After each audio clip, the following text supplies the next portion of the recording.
Read and learn, shine so bright. Smart kids grow with moonlight. Read and learn, shine so bright. Smart kids grow with moonlight. eSchoolify series, fun and true. Learning dreams for me and you. Welcome to eSchoolify series. Assalamualaikum, Sayyida Maryam Naqvi here from the Moonlight International Publishers. मोहतरम असातिज़ा कराम, कैसे हैं आप सब? उम्मीद करती हूँ कि सब बिल्कुल ठीक होंगे। आज बारी है हरूफ़े तहज्जी में आखिरी हर्फ बड़िए की।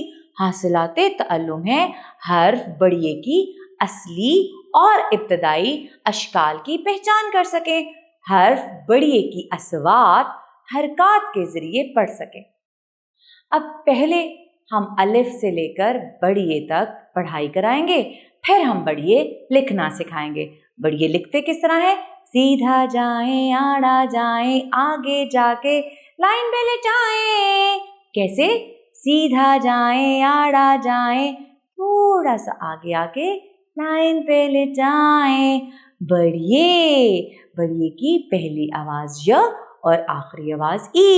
य ज़बर या, य ज़ेर ई, य पेश यू और आखिरी आवाज है ए, जो हम यहाँ पढ़ाएंगे।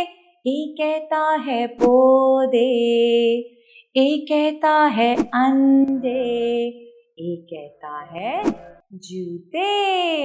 और आप बच्चों को ताले, जाले, मुख्तलिफ तस्वीर दिखा सकती हैं और बड़िए को किसी और रंग से आप लिखेंगी ताकि बच्चे को बड़िए की पहचान भी हो जाए और उसकी आवाज़ की पहचान भी हो जाए। और इसके बाद है हमारी आज की अच्छी बात। अच्छी बात के बाद हम बढ़ते हैं कहानी की तरफ। उम्मीद करती हूँ कि आज आपने बहुत अच्छी तरह से बच्चों को बड़िए पढ़ाया होगा, उसकी आवाज़ों से मुतारिफ करवाया होगा। इसके साथ ही मरियम नकवी को इजाज़त दें। शुक्रिया। अल्लाह हाफ़िज़।